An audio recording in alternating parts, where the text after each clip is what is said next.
នៅក្នុងសតវត្សថ្មីចង់ឲ្យអាជីវកម្មមានភាពរីកចម្រើនគឺមិនអាចពឹងផ្អែកតែលើកត្តាដើមទុននោះទេ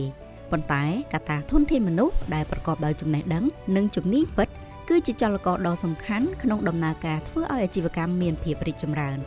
ហើយដើម្បីទទួលបានភាពរីកចម្រើនជាចីរភាពទាល់តែមានការអភិវឌ្ឍទៅលើជំនាញជាប្រចាំព្រោះបច្ចេកវិទ្យានិងរបត់នៃការរស់នៅតែងតែមានការផ្លាស់ប្ដូរជានិច្ចចុះប្រសិនបើមិនមានការអភិវឌ្ឍក្នុងស្ថាប័នតើស្ថាប័ននិងអាជីវកម្មទាំងនោះអាចទទួលបានភាពរីកចម្រើនជាចីរភាពដែរឬទេហើយ SDF នឹងគាំទ្របែបណាដើម្បីឲ្យអាជីវកម្មមានភាពរីកចម្រើនជាចីរភាព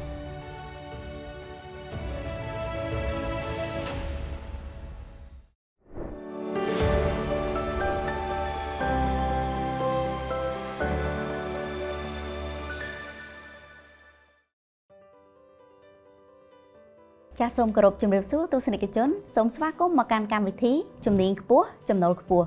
ចាសកម្មវិធីជំនាញខ្ពស់ចំណូលខ្ពស់ត្រូវបានផលិតឡើងនៅក្នុងគោលបំណងអប់រំវិភាសាលើកកម្ពស់ការយល់ដឹងអំពីការអភិវឌ្ឍជំនាញឆ្លើយតបទៅនឹងកម្លាំងពលកម្មនៅកម្ពុជានាពេលបច្ចុប្បន្ននិងអនាគតចាសទស្សនិកជនពីកម្មវិធីរបស់យើងនឹងមិនទៅណាឆ្ងាយពីការបណ្ដុះបណ្ដាលធនធានមនុស្សការអភិវឌ្ឍជំនាញនិងការចូលរួមក្នុងការជំរុញកំណើនសេដ្ឋកិច្ចរបស់ប្រទេសជាតិយើងនោះទេហើយជាច្រើនសប្តាហ៍កន្លងមកហើយដែលកម្មវិធីបានលើកយកនៅសំណួរជាច្រើនធ្វើការជជែកពិភាក្សាស្វែងរកនៅដំណោះស្រាយរួមនិងឧត្តមប្រយោជន៍រួមដើម្បីឲ្យកម្ពុជាអាចសម្រេចបាននៅគោលដៅអភិវឌ្ឍសេដ្ឋកិច្ចរុងរឿងនិងជាយូរអង្វែងចាស់ហើយចម្លើយមួយផ្នែកធំដែលយើងទទួលបានគឺតាក់ទងទៅនឹងការបណ្ដុះបណ្ដាលជំនាញសម្រាប់ប្រជាជនកម្ពុជា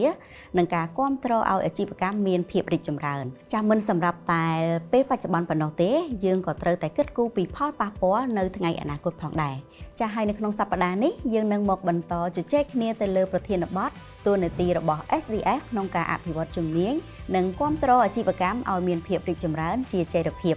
ហើយយើងនឹងមកជួបជាមួយនឹងវាគ្មិនកិត្តិយសជាប្រចាំរបស់យើងចាស់គឺលោកគីសុគីមដែលលោកគឺជានាយកប្រតិបត្តិនៃមូលនិធិអភិវឌ្ឍជំនាញឬហៅកាត់ថា SDF ចាស់ជំរាបសួរ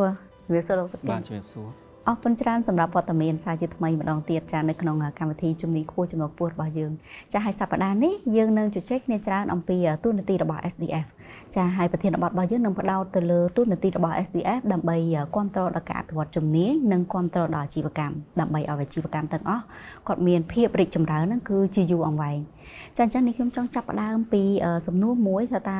អ្វីទៅគឺជាតួនាទីសំខាន់របស់ SDF នៅក្នុងការគាំទ្រអាជីវកម្មឬក៏សហគ្រាសគ្រប់ធនឲ្យគាត់មានការអភិវឌ្ឍនៅក្នុងកិច្ចការងាររបស់គាត់បច្ចុប្បន្នហ្នឹងទាំងពេលបច្ចុប្បន្ននិងពេលអនាគតចា៎បាទសូមអរគុណសម្រាប់សំណួរអញ្ចឹងសម្រាប់អាជីវកម្មគ្រប់ធនទាំងតូចមធ្យមធំ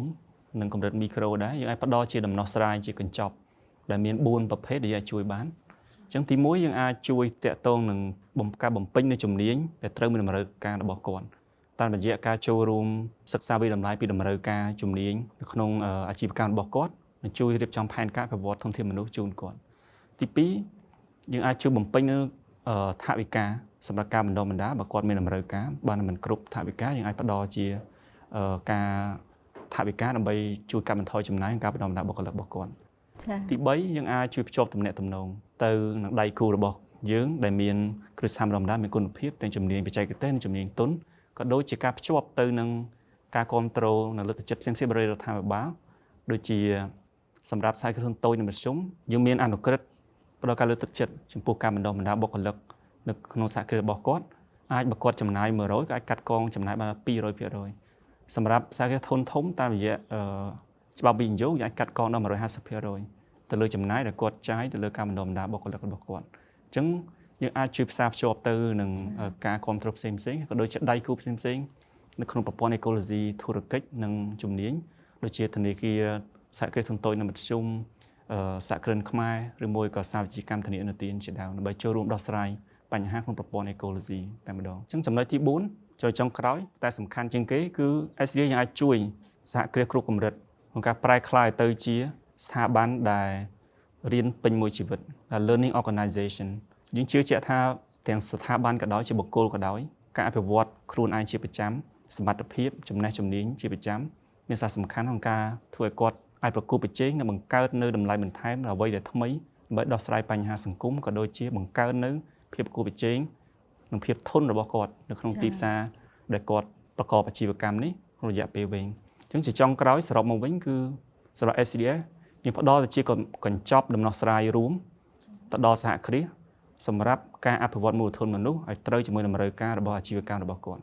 ចាលោកសុគីមនេះខ្ញុំចង់បន្ថែមសំណួរបន្តិចទៀតតកតងទៅនឹងការយល់ឃើញផ្ទាល់ខ្លួនវិញលោកយល់ថាតើកម្ពុជាគួរតែជំរុញឲ្យម្ចាស់អាជីវកម្មប្រើប្រាស់បច្ចេកវិទ្យាច្រើនកម្រិតណាដែរដើម្បីការអភិវឌ្ឍជាចីរភាពបាទសូមអរគុណតើតើបច្ចេកវិទ្យានេះជានិន្នាការមួយដែលទៅកាន់តែលឿនហើយប្រហែលមិនអាចបញ្ឈប់បានទេក៏ដូចជាសេដ្ឋកិច្ចសង្គមដែរទៅការវិវត្តពីមួយពេលទៅមួយពេលរហូតអញ្ចឹងបច្ចេកវិទ្យាអាចនឹងជួយដល់អាជីវកម្មទាំងគ្រប់កម្រិតមិនថាតើធំបើអាចប្រើបានទេជួយបង្កើនប្រសិទ្ធភាពការងារជួយបង្កើនផលិតភាពហើយយើងផលិតទៅមានគុណភាពខ្ពស់ជាងមុនកាត់បន្ថយការខូចខាតធ្វើឲ្យចំណេញច្រើនជាងចំណេញទាំងពេលចំណេញទាំងលុយកាក់ជាឧទាហរណ៍ជាក់ស្ដែងដោយបច្ចុប្បន្ននេះយើងមានរោងចក្រតម្លើងយានយន្តទាំងម៉ូតូនិងឡានច្រើនជាទូទៅនៅក្នុងវិស័យនេះគឺមាន4ដំណាក់កាលក្នុងការយើងតម្លើងនិងផលិតឡានឬម៉ូតូនេះនិយាយភាសាសាមញ្ញអញ្ចឹងទី1យើងយកដែកមកយើងពុតដំណាក់កាលពុតឲ្យចេញជាតួឬមួយក៏ជាទ្វារជាដបូលអញ្ចឹងទី2គឺមានផ្សារឲ្យជាប់គ្នាទី3គឺមានបាញ់ថ្នាំហើយទី4គឺផ្គុំយកគ្រឿងបង្គុំធំធំផ្គុំយើងមានម៉ាស៊ីនមានតួមានកង់មានទ្វារអីជាដើមលាក់តាប់ឡូឡានអញ្ចឹងទៅអញ្ចឹងបច្ចុប្បន្នជាឧស្សាហកម្មបញ្ចូលមកដំបូងដោយវិស័យយានយន្តបច្ចុប្បន្នភាគច្រើនគឺយើងការផ្គុំដំឡើងសិនដោយសារហ្នឹងវាប្រើប្រាស់បច្ចេកវិទ្យាតិចហើយវាងាយស្រួលជាងអញ្ចឹងហើយជំនាញក៏ត្រូវការតិចជាងដែរប៉ុន្តែនៅពេលដែលយើងវិវត្តទៅដល់មានការផ្សារបាញ់ថ្នាំហើយវាត្រូវការជំនាញច្រើនជាងមុនបច្ចេកវិទ្យាខ្ពស់ជាងមុនដែរកម្ពុជាយើងតាក់ទងនឹងការផលិតម៉ូតូដោយសារគាត់នៅមកវិនិយោគកម្ពុជាយូរខ្ទង់ជាង30ឆ្នាំហើយអញ្ចឹងគាត់មានប្រើការផ្សារដែលប្រើបច្ចេកវិទ្យាមាន robot ដែលផ្សារដែលអីហើយមានបាញ់ថ្នាំអីចឹងជាដើមបាញ់ថ្នាំជាបច្ចេកវិទ្យាដែលមានគុណភាពខ្ពស់គឺប្រើម៉ាស៊ីនជ្រលក់តែម្ដងមិនមែនប្រើមនុស្សបាញ់ទេអញ្ចឹងសរុបមកវិញខ្ញុំចង់ឲ្យសារថាបច្ចេកវិទ្យាវាជួយហេតុអីផ្សារមនុស្សផ្សារបានប្រើម៉ាស៊ីន robot ផ្សារទៅអីខ្ញុំបានសួរសំណួរទៅខាងម្ចាស់រោងចក្រដែរគឺថាប្រើ robot ផ្សារគឺអត្រាខុសមិនតិចមែនតើម្ដង 1% 0.0 ប្រមាណភាគរយចា៎អញ្ចឹងវាឲ្យគឺគុណភាពនៃការផ្សារទឹកដៃគុណភាពទឹកដៃហ្នឹងក៏វាខុសគ្នាដែរតែគាត់ត្រូវវិនិយោគច្រើនដែរដូច្នេះហើយសរុបមកវិញគឺបច្ចេកវិទ្យានិងជំនាញវាជាប់គ្នាវាមានភាពស៊ីចង្វាក់ឬមួយប្រតិកលាគ្នាខាងដូចនេះ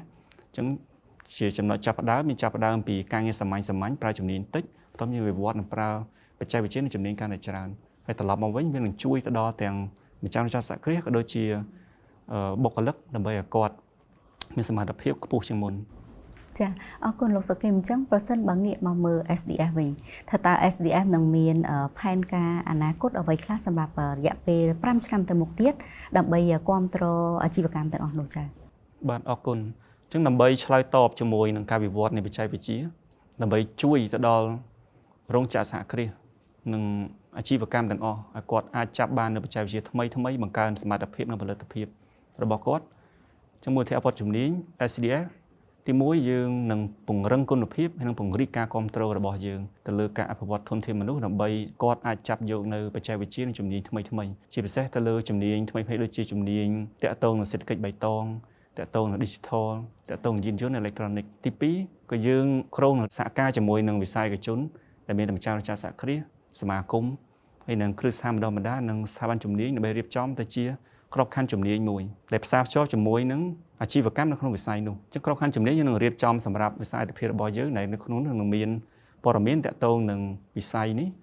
តើជានិន្នាការជាការវិវត្តដល់កម្រិតណានិន្នាការទៅណាត្រូវការជំនាញអ្វីខ្លះមានការងារអ្វីខ្លះក្នុងនោះ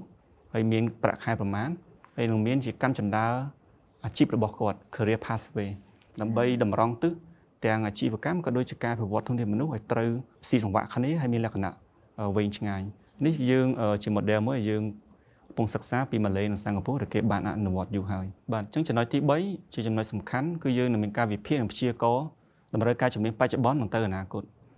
ដូចដឹងស្រាប់ថាបច្ចេកវិទ្យាវិវត្តលឿនណាស់អញ្ចឹងយើងនឹងវិភាគព្យាករណ៍ទៅមុខថាតើជំនាញអ្វីដែលមានតម្រូវការច្រើននិងជំនាញអ្វីនឹងអាចនឹងបាត់បង់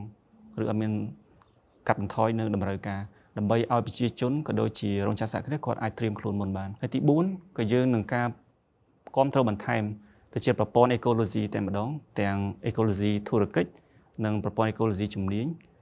ដើម្បីឲ្យមាន ភាពបតិកលាក៏ដូចជាការ synergy បានថាឲ្យបំពេញគ្នាទៅវិញទៅមកដើម្បីជួយអភិវឌ្ឍទៅដល់រោងចក្រសហគ្រាសដូចយើងឧទាហរណ៍ជាក់ស្ដែងយើងនឹងព្យាយាមកំពុងតែផ្សារភ្ជាប់ជួយអាជីវកម្មឲ្យគាត់ទទួលបានអត្ថប្រយោជន៍ផ្សេងលើសពី SDF តាមរយៈការលើកទឹកចិត្តពន្ធឬការបណ្ដុះបណ្ដាលឬការទទួលបានហិរញ្ញប្បទានជាមួយកម្ចីអត្រាការប្រាក់ទាបពីធនាគាររបស់រដ្ឋឯជាដើមជាដៃគូរបស់យើងហើយបូករួមនឹងការ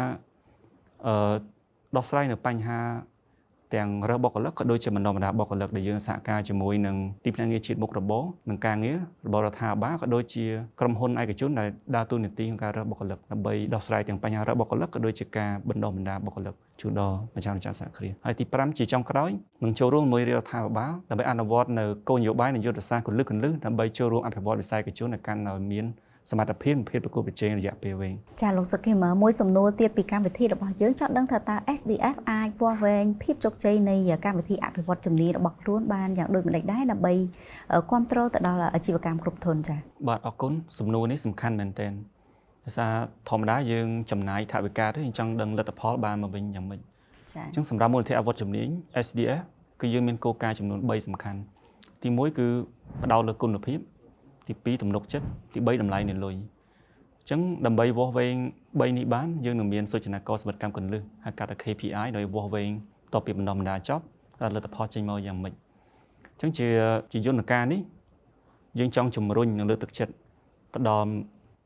វិស័យឯកជនដើម្បីឲ្យគាត់ចូលរួមទាំងរៀបចំកម្មវិធីបណ្ដុះបណ្ដាលចូលរួមអនុវត្តហើយចូលរួមវិនិយោគហើយនឹងធ្វើជាម្ចាស់ទៅលើការបណ្ដុះបណ្ដាលរបស់គាត់ជាភាសាអង់គ្លេសហៅ co-design co-invest and co-own the training program អញ្ចឹងជាដើម្បីវាស់វែងលទ្ធផលគឺយើងមានសូចនាករ4ទី1យើងមើលលើអត្រាបបងការសិក្សាមានកម្រិតទាបបំផុតត្រឹម 4% ទេចា៎ទី2អត្រាមានការងារធ្វើមានខ្ពស់រហូតដល់ 88% តែទាំងពីរសិតតែលើសកម្រិតជាមធ្យមនៅក្នុងវិស័យនេះអញ្ចឹងពីរចំណុចនេះគឺវាបង្ហាញអំពីគុណភាពនៃការបណ្ដុះបណ្ដាលដែរដោយសារការបណ្ដុះបណ្ដាលមានគុណភាពទេអញ្ចឹងសិស្សក៏ងាយនឹងបោះបង់ច្រើនដែរហើយដោយសារកត្តាផ្សេងតែកត្តាគុណភាពគឺជាកត្តាចម្បងដែរហើយទី2មានការងារធ្វើគឺអានឹង directly បាទដោយផ្ទាល់តែម្ដងបង្ហាញថាបើយើងរៀនអត់ចេះអត់ប្រកែក៏ខាងនយោជកឬមួយម្ចាស់សហគ្រាសគេមិនយកយើងធ្វើការដែរចា៎នេះគឺជាសូចនាករ2សំខាន់របស់គុណភាពទី3តកតងនឹងភាពពេញចិត្តរបស់នយោជកឬមួយក៏ម្ចាស់រោងចក្រសហគ្រាសនេះខ្ពស់ដល់ 85% គឺតាមរយៈយើងធ្វើ survey ទៅឃើញថាម្ចាស់រោងចក្រសហគ្រាសគាត់ផ្ដល់ជាមតិយោបល់មកវិញថាជាង 85% នៃសិក្ខាកាមដែលបានបញ្ជូនទៅរៀនមកវិញក៏ធ្វើការល្អជាងមុនអានេះជាអ្វីចង់ឃើញហើយក៏ឆ្លងចាំទំនុកចិត្តទៅលើយន្តការដែលជាភាពដៃគូរវាងវិស័យឯកជននិងគ្រឹះស្ថានបណ្ដុះបណ្ដាលក្នុងការធ្វើកម្មវិធីកាន់តែល្អហើយត្រូវជាមួយនឹងតម្រូវការពិតប្រាកដជាក់ស្ដែងរបស់ម្ចាស់រោងចក្រសហគ្រាសហើយចំណុចទី4ចុងក្រោយគឺយើងវាស់វែងទៅលើប្រាក់ខែទាំងសម្រាប់យុវជនដែលបណ្ដុះបណ្ដាលមុនចូលធ្វើការនិងអ្នកដែលបុគ្គលិកមានការងារធ្វើស្រាប់គឺយើងវាស់វែងឲ្យប្រាក់ខែគាត់ប្រែប្រួលយ៉ាងម៉េចបន្ទាប់ពីបណ្ដុះបណ្ដាលអញ្ចឹងជាលទ្ធផលយើងឃើញថាប្រាក់ខែគិតជាមធ្យមនោះកើនឡើង 20% បើសម្រាប់យុវជនដែលគាត់មិនទាន់មានការងារធ្វើពេលបរិញ្ញាបត្រចប់គាត់មានការងារធ្វើយើងវាស់3ខែក្រោយទៅប្រាក់ខែគាត់ទទួលបានជាមធ្យមខ្ពស់ជាងប្រាក់ខែអតិបរមារបស់យើងខ្ទង់ 20% ដល់ឡែកសម្រាប់បុគ្គលិកដែលមានការងារធ្វើយើងធៀបរវាងប្រាក់ខែក្រោយបណ្ដុះបណ្ដាលរយៈពេល6ទៅ1ឆ្នាំធៀបជាមួយប្រាក់ខែមុនគាត់ចូលការបណ្ដុះបណ្ដាលគឺយើងប្រែប្រួលខ្ទង់ជាមធ្យម 20% ប៉ុន្តែខ្លាចទាបជាងហ្នឹងតែខ្លាចខ្ពស់ជាងហ្នឹងខ្ពស់ជាង 20% អញ្ចឹងទី220% ដែលភាពខុសគ្នាប្រាក់ខែនេះក៏វាឆ្លុះបញ្ចាំងតម្លៃនៃលុយដែលយើងបានវិនិយោគទៅលើការបណ្ដុះបណ្ដាលនេះទី2ក៏ឆ្លុះបញ្ចាំងអំពីតម្លៃបន្ថែមនៃរយៈដែលមានជំនាញនិងអត់ជំនាញដែរចា៎ព្រោះអ្វីយើងប្រៀបធៀបគឺពីមុននិងក្រោយការបណ្ដុះបណ្ដាលមានជំនាញមកគាត់បានប្រាក់ខែខ្ពស់ជាងមុនជានៅចាប់ដើមខ្ទង់ 20%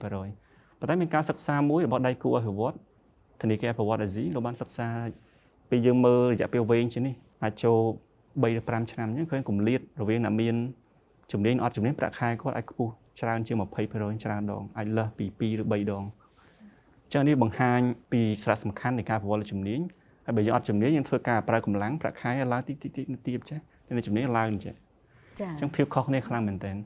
ហើយជាចុងក្រោយបន្ថែមពីលើការយើងវិតម្លៃជាប្រចាំឆ្នាំនេះយើងក្រុងធ្វើការវិតម្លៃរយៈពេលវែងមួយដើម្បីឲ្យដឹងពីអត្ថប្រយោជន៍ទៅលើសេដ្ឋកិច្ចសង្គមទាំងមូលតែម្ដងយើងបាន ទទួលជំនួយបច្ចេកទេសពីខាងធនាគារអភិវឌ្ឍន៍អាស៊ីដែលគាត់នឹងជួយសិក្សាវិតម្លៃនេះអញ្ចឹងជាទស្សនវិជ្ជាសង្គមយើងចង់ដឹងថាតើសិក្ខាកាមដែលបានរៀននេះគាត់បានយកជំនាញរបស់គាត់ទៅប្រើប្រាស់ក្នុងការងាររបស់គាត់ដោយផ្ទាល់ឬទេទីពីរប្រើទៅតើផលិតភាពឬសមត្ថភាពផលិតឬធ្វើការរបស់គាត់ប្រសើរជាងមុនឬក៏អត់ហើយទី3យើងចង់ដឹងអំពីការប្រែប្រួលនៃប្រាក់ខែរបស់គាត់និងឋានៈរបស់គាត់ឬហៅថាជណ្ដើរនៃអាជីពរបស់គាត់ថាគាត់មានឡើងឋានៈឡើងប្រាក់ខែឬក៏អត់ហើយបើគាត់ឡើងឋានៈឡើងប្រាក់ខែតើមានជាផលជាវិជ្ជមានទៅដល់គ្រួសារសហគមន៍របស់គាត់បែបណាចា៎ដែលឡែកតើតងសេដ្ឋកិច្ចវិញក៏យើងចង់ដឹងថាតើនៅពេលដែលសហគ្រាសដែលគាត់មានបុគ្គលិកដែលមានចំណេះជំនាញច្បាស់លាស់និងប្រសើរជាងមុនថាជួយទៅដល់បង្កើនផលិតភាពប្រកួតប្រជែងក៏ដូចជាការចាប់យកនៅបច្ចេកវិទ្យាផ្សេងបានខ្ពស់ជាងមុនឬក៏អត់ហើយក៏រីកទីផ្សារឬមួយបង្កើនភាពប្រកួតប្រជែងគាត់កម្រិតណានេះជាអ្វីយើងបានកំពុងធ្វើហើយជាលទ្ធផលអាចនឹងចេញនៅក្នុងចុងឆ្នាំ2025នេះឬដើមឆ្នាំ2026ហើយយើងនឹងធ្វើជាប្រចាំអាចរយៈពេល3ឬ5ឆ្នាំម្ដងដើម្បីមើលជាអត្ថប្រយោជន៍រយៈពេលវែងបូករួមពីលើអ្វីយើងធ្វើជាប្រចាំឆ្នាំចាអរគុណលោកសុខឹមនាងខ្ញុំសូមចូលមកដល់សំណួរចុងក្រោយចោះចង់ដឹងថាតើលោកនឹងមានទស្សនៈឬមួយក៏សារយ៉ាងណាសម្រាប់ផ្សព្វផ្សាយទៅឲ្យសាធារណជនអាចចូលរួមជាមួយនឹងបេសកកម្មរបស់ SDF បានចាបាទអរគុណចឹងជាចុងក្រោយខ្ញុំមានសារចំនួន3ជូនដល់ទស្សនិកជនទី1សម្រាប់ម្ចាស់រោងចក្រសហគ្រាស